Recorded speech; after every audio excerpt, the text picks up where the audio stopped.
Hello दोस्तों, इससे पूर्व हमने हीगल के द्वंद्वात्मक पत्ति पढ़ी थी तथा इसी क्रम में हम हीगल के व्यक्तिवादी एवं राज्य संबंधी विचारों का अध्ययन करें। इनसे संबंधित भी कई बार नेट के एग्जाम में प्रश्न पूछा जाता है। हीगल के राजनीतिक विचार मुख्यतः उसकी रचना फिलॉसफी ऑफ राइट में उपलब्ध है, जो 1821 में प्रकाशित हुई थी। अर्थात फिलॉसफी ऑफ राइट पुस्तक 1821 में प्रकाशित हुई थी। राजदर्शन के विद्यार्थी के लिए उसका ग्रंथ इतिहास दर्शन द फिलॉसफी ऑफ हिस्ट्री भी महत्वपूर्ण है। अर्थात राजदर्शन के जो विद्यार्थी हैं उनके लिए उसका ग्रंथ इतिहास दर्शन द फिलॉसफी ऑफ हिस्ट्री भी महत्वपूर्ण है। फिलॉसफी ऑफ राइट्स ग्रंथ का यथार्थ महत्व राजनीतिक वास्तविकताओं के निर्देश पर निर्भर है। अर्थात उसमें राजनीतिक वास्तविकताओं का अध्ययन किया गया।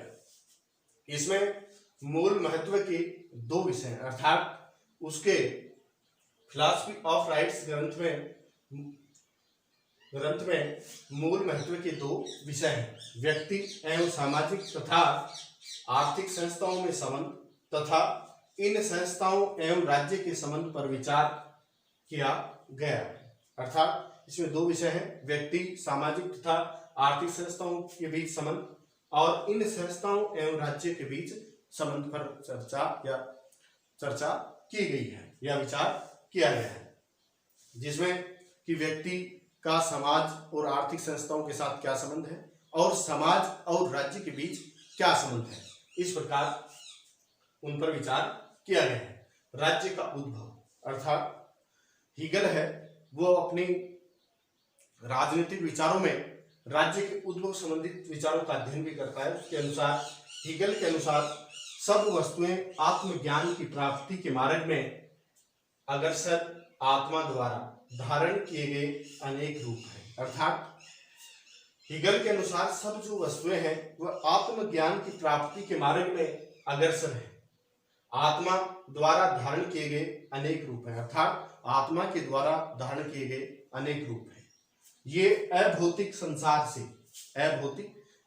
से वनस्पति और पशुओं के भौतिक संसार में प्रगति करती हुई आती है। अर्थात आत्मा अभौतिक संसार से वनस्पति, पेड़ पौधों और प्राणियों, पशुओं के भौतिक संसार में प्रगति करती हुई आती है। अर्थात आत्मा इनमें प्रवेश करती है और यह प्रगति उस समय तक निरंतर चलती रहती है जब तक आत्मा मानव जीवन की अपूर्ण चेतना की स्थिति में नहीं पहुंचती। अर्थात ये प्रगति जब तक निरंतर चलती रहती है जब तक आत्मा मानव जीवन की अपूर्ण चेतना की स्थिति में नहीं पहुंचती। अर्थात मानव में ये चेतना नहीं पहुंचती।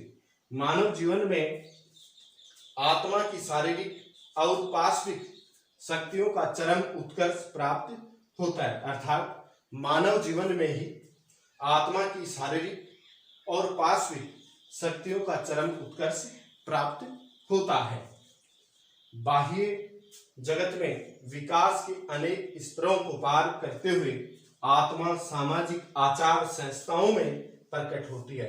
अर्थात बाह्य जगत में विकास के अनेक स्तरों को पार करते हुए आत्मा सामाजिक आचार संस्थाओं में प्रकट होती है।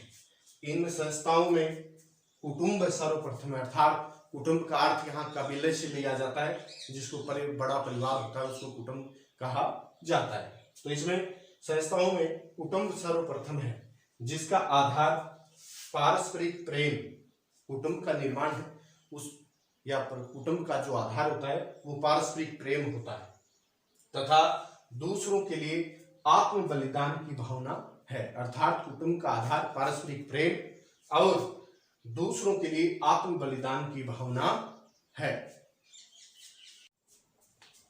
कुटुंब अर्थात वाद की वर्दी के साथ समाज का प्रादुर्भाव होता है। अर्थात हीगल कहता है कि कुटुंब की जो वर्दी होती है तो कुटुंब को वह वाद मानता है।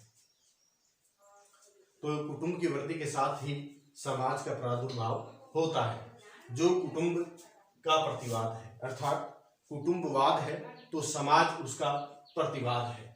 कुटुंब में तो पारस्परिक प्रेम, सहानुभूति आदि गुण काम करते हैं। हेगल का मानना है कि कुटुंब में तो पारस्परिक प्रेम, सहानुभूति आदि गुण काम करते हैं, किंतु समाज में प्रतियोगिता और संघर्ष दिखाई देते हैं। जबकि समाज में प्रतियोगिता और संघर्ष दिखाई देते हैं।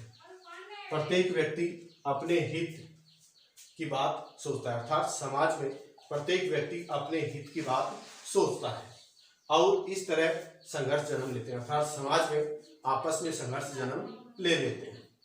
सामाजिक संघर्ष में व्यक्तियों को आत्मनिर्भर रहना पड़ता है, अर्थात सामाजिक संघर्ष में व्यक्तियों को आत्मनिर्भर रहना पड़ता है, जिससे व्यक्ति उन्नति करता है। अर्थात जब व्यक्ति आत्मनिर्भर बन जाता है, इससे व्यक्ति की उन्नति होती है। लेकिन यह निरंतर और असीमित संघर्ष अंततः व्यक्ति के विकास के मार्ग में बाधक बन जाता है। अर्थात समाज में जो निरंतर संघर्ष की स्थिति बनती है, वह व्यक्ति के विकास के मार्ग में बाधक बन जाती है।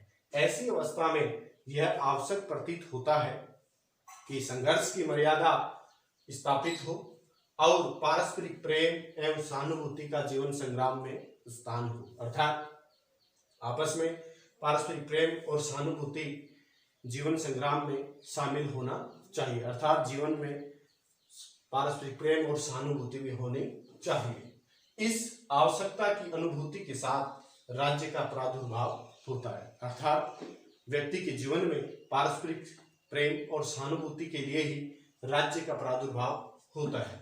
जो कुटुंब और समाज का संश्लेषण, अर्थात जो कुटुंब और समाज का संश्लेषण है, क्योंकि कुटुंबवाद है तो समाज प्रतिवाद, और उन दोनों का जो संश्लेषण है वो राज्य है।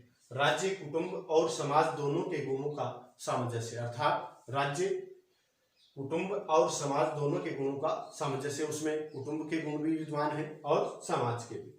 राज्य के रूप में आत्मा का बाह्य विकास चरम सीमा पर पहुंच जाता है, इसलिए हेगल ने राज्य को अनेक विशेषणों से अलंकृत किया है, अर्थात राज्य में ही आत्मा का बाह्य विकास चरम सीमा पर पहुंच जाता है, इसलिए हेगल ने राज्य को अनेक विशेषणों से अलंकृत किया है।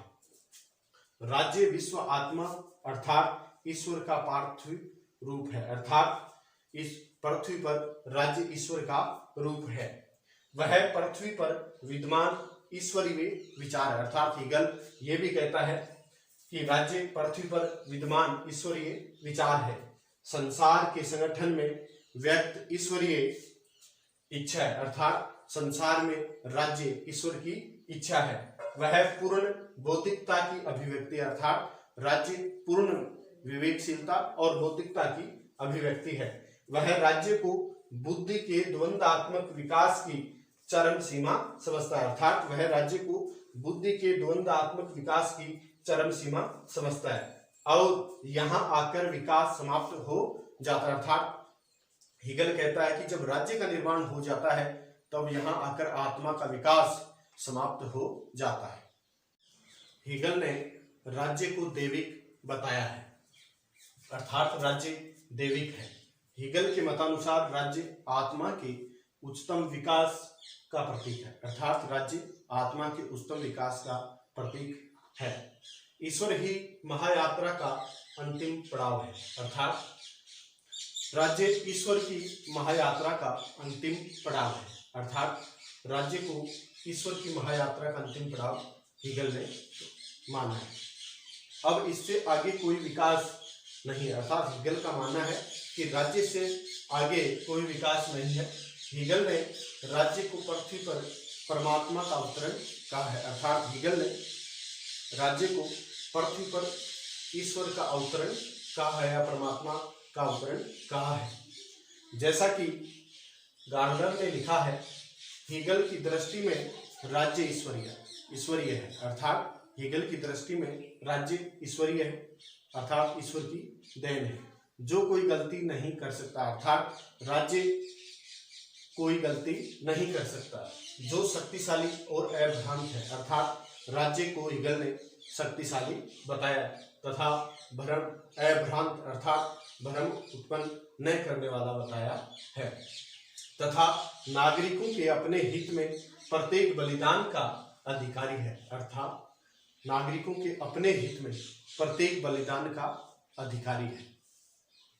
अपनी श्रेष्ठता के कारण राज्य त्याग एवं बलिदान के लिए राज्य अपने नागरिकों को आदेश देता है। अर्थात अपनी सुरक्षा के लिए राज्य अपने नागरिकों को त्याग और बलिदान का आदेश देता है।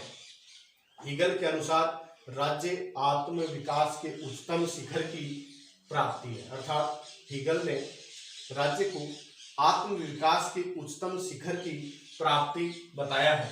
यह पृथ्वी पर विद्यमान देवी अवधारणा अर्थात पृथ्वी पर यह राज्य देवी अवधारणा है अर्थात देवताओं के द्वारा अवतरित है। अपने इन्हीं विचारों के कारण हीगल ने रूसों के सामाजिक समझौते को कोई महत्व नहीं दिया। इस प्रकार हीगल ने अपने इन्हीं विचारों के कारण रूसों की सामाजिक समझौते को कोई महत्व नहीं दिया। दूसरा विचार है हीगल का कि राज्य और व्यक्ति के हितों में कोई विरोध नहीं। अर्थात हीगल राज्य और व्यक्ति के हितों के बीच कोई विरोध नहीं मानता है। हीगल का मानना है कि आत्मा जिन संस्थाओं के रूप में प्रकट होती है उनमें राज्य सर्वोच्च है। अर्थात आत्मा जिन संस्थाओं में प्रकट होती है उनमें से राज्य सर्वोच्च है और राज्य तथा व्यक्ति के हितों में परस्पर कोई विरोध नहीं है। अर्थात राज्य और व्यक्ति के हितों में कोई परस्पर कोई विरोध नहीं है। इतिहास की दृष्टि से राज्य ही व्यक्ति और जीवन चरित्र में व्यक्ति का जो स्थान है अर्थात इतिहास की दृष्टि से राज्य ही व्यक्ति और जीवन चरित्र में व्यक्ति का जो स्थान है इतिहास में वही स्थान राज्य का है। अर्थात जीवन में व्यक्ति के चरित्र का जो स्थान है वही इतिहास में राज्य का स्थान है। राज्य परिवार एवं समाज की सुरक्षा तथा पूर्णता के लिए आवश्यक है।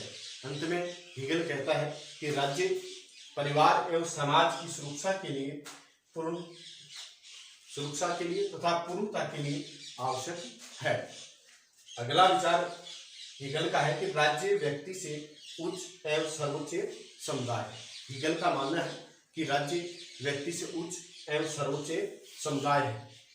अर्थात राज्य और व्यक्ति के हितों के बीच कोई विरोध नहीं है। यह बात हीगल ने बताई है। इसी क्रम में हीगल कहता है कि राज्य को सर्वोच्च नैतिक और व्यक्ति से उच्चतर मानता है। अर्थात हीगल राज्य को सर्वोच्च नैतिक और व्यक्ति से उच्चतर मानता है। अर्थात राज्य एक उच्च संस्था है अर्थात नैतिक और व्यक्ति उसके अधीन है।